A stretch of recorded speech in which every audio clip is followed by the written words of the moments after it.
नमस्कार दोस्तों, स्वागत है आपका हमारे इस चैनल धूप धुनुषी आरती में। दोस्तों आज जो है मैं आपको सप्त धूप निराजन, जिसे कि महानिराजन भी कहा जाता है, वही जो है मैं आपको इस वीडियो के माध्यम से आपको दिखाने वाला हूँ। वैसे तो मैंने महानिराजन के बारे में, महाआरात्र के विषय में मैंने बहुत बार बताया है, पर ये सप्त धूप निराजन जो है वो बहुत ही विशेष रूप से जो है कोंकण और जो है दक्षिण भारत में किए जाते हैं। ये बहुत ही जो है एक सुंदर सी विधि है। बहुत सारे आप में से कई बार कहते हैं कि दादा महानिराजन के विषय में बताइए। जो लोग महाराष्ट्र से भी है तो वो लोग भी मुझे कहते हैं कि दादा महानिराजन के बारे में बताइए। कुछ दिन पहले ही गुजरात से एक जन थे तो वो मुझसे बोल रहे थे नवरात्र के पहले ही कि हमारे यहाँ पर भी महानिराजन की विधि है दादा अंबाजी मंदिर में, तो आप महानिराजन के विषय में बताते हैं तो बहुत अच्छा लगता है। महानिराजन का मतलब होता है महाआरती, मतलब समवेत रूप से या फिर एक से अधिक जो है धूप दीप पात्र को लेकर जब किए जाते हैं तो उसे महानिराजन कहा जाता है।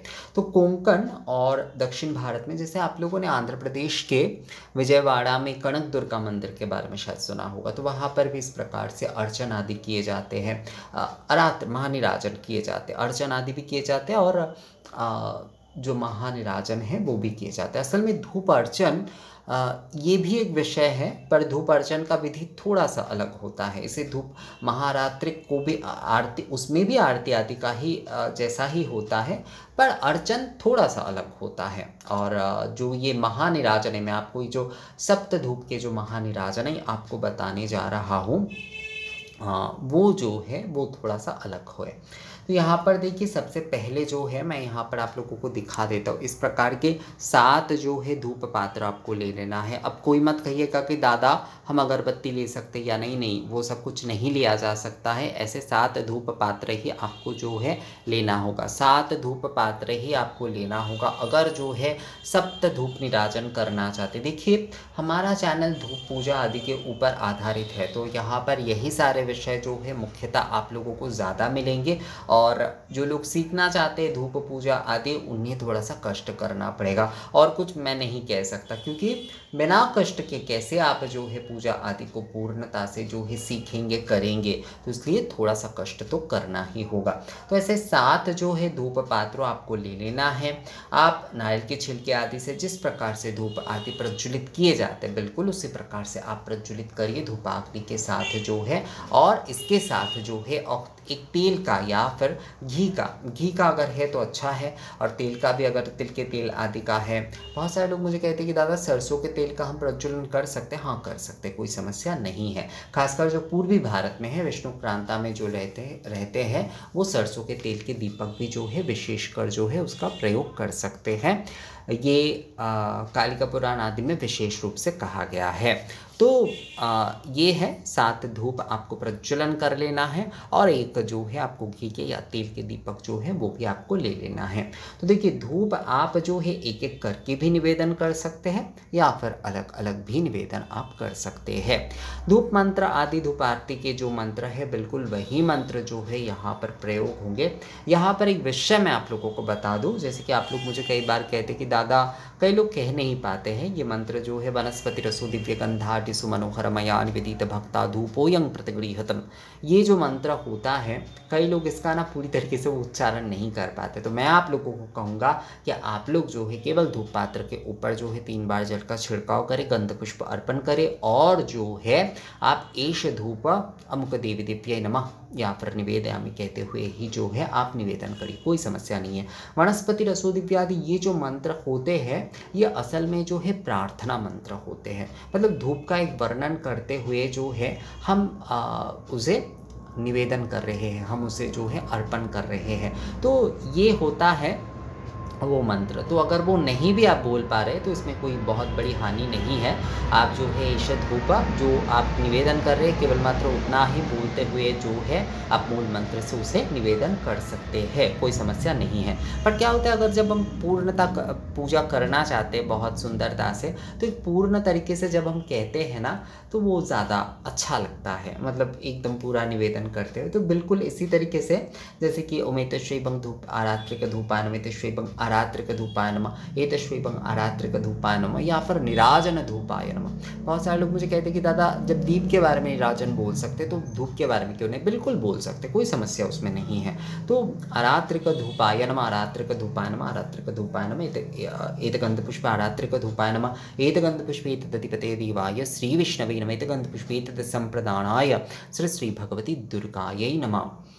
और इसके साथ ओम वनस्पति रसो दिव्य गंधाट्य सुमनोहरा मया निवेदित भक्ता धूपोयं प्रतिगृह्यतम एष आरात्रिक धूप श्री भगवती दुर्गा दिव्य निवेदयामि। ये कहते हुए आप एक बार में ये कर सकते हैं या अलग अलग भी कर सकते हैं। तो ये करते हुए जो है अब एक एक धूप पात्र लेकर हमें आरती करना है।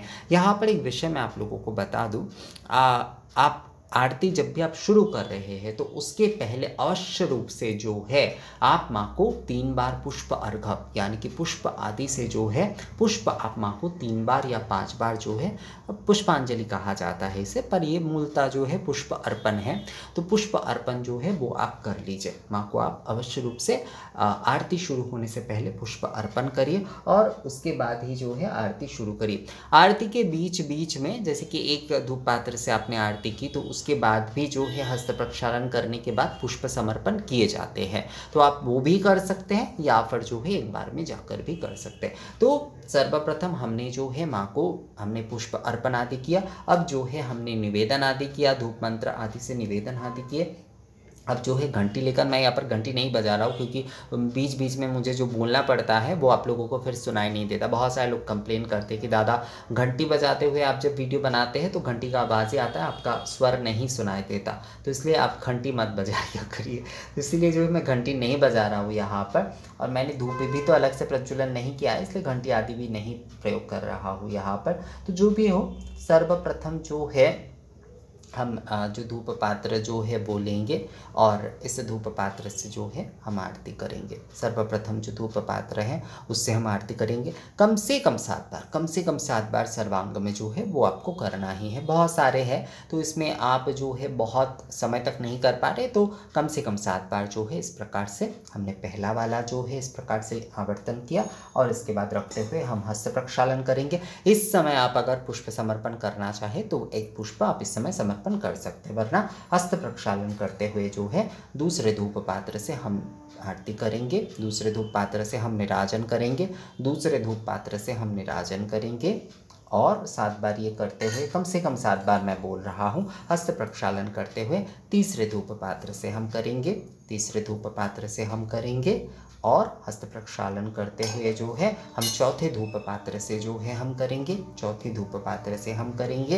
हस्त प्रक्षालन करते हुए जो है 5वें धूप पात्र से हम करेंगे, 5वें धूप पात्र से हम जो है करेंगे, 5वें धूप पात्र से हम करेंगे, 5वें धूप पात्र से हम करेंगे। हस्त प्रक्षालन करते हुए अब जो है हम छठे धूप पात्र से जो है करेंगे, छठे धूप पात्र से जो है हम करेंगे, छठे धूप पात्र से करेंगे और छठे धूप पात्र का होने पर जो है हस्त प्रक्षालन करते हुए 7वें जो धूप पात्र है उससे हम करेंगे, 7वें धूप पात्र से हम जो है करेंगे, 7वें धूप पात्र से हम करेंगे। और इसके बाद जो है जो घी के या तेल के जो दीपक है दोनों ही आप कर सकते, दोनों दीपक अगर लेते तो वो और भी अच्छा है, पर एक दीपक कम से कम आपको लेना ही है, चाहे वो आप घी से प्रज्वलित करें या फिर जो है तेल से प्रज्वलित करें। तो ये जो है अब आपको दीप से जो है आरात्रिक आपको करना है, यानी कि दीप से निराजन आपको करना है, दीप से निराजन आपको कर लेना है और इसके बाद जो है इसे रखते हुए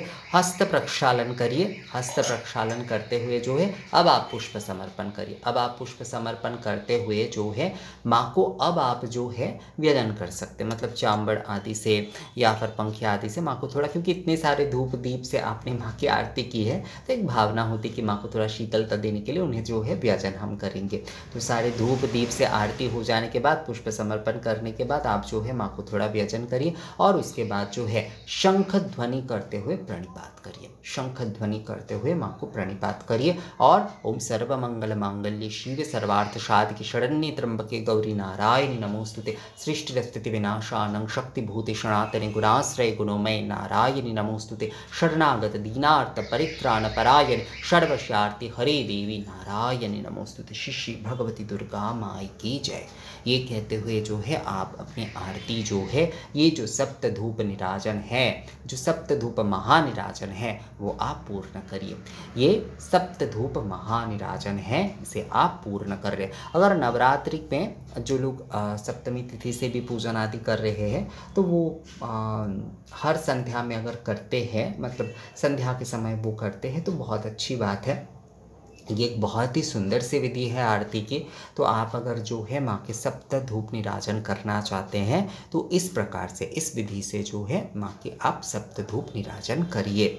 और अवश्य रूप से जो है आपको 7 धूप पात्र ही इसमें लेना होगा। इसमें 7 धूप पात्र ही लेना होगा। आप चाहे छोटे वाले ले सकते हैं, पर इसमें आपको 7 धूप पात्र ही लेना होगा। तो इस प्रकार से सप्त धूप निराजन से आप माँ की जो है आराधना, महानिराजन, ये जो है महानिराजन है, तो सप्तधूप महानिराजन यानी महाआरती के साथ जो है माँ की आप आराधना नवरात्र के दिनों में कर सकते हैं। तो ये वीडियो कैसा लगा आप लोगों को मुझे कमेंट्स करके ज़रूर बताइएगा। मिलते हैं आपसे अगले वीडियो में, तब तक के लिए नमस्कार।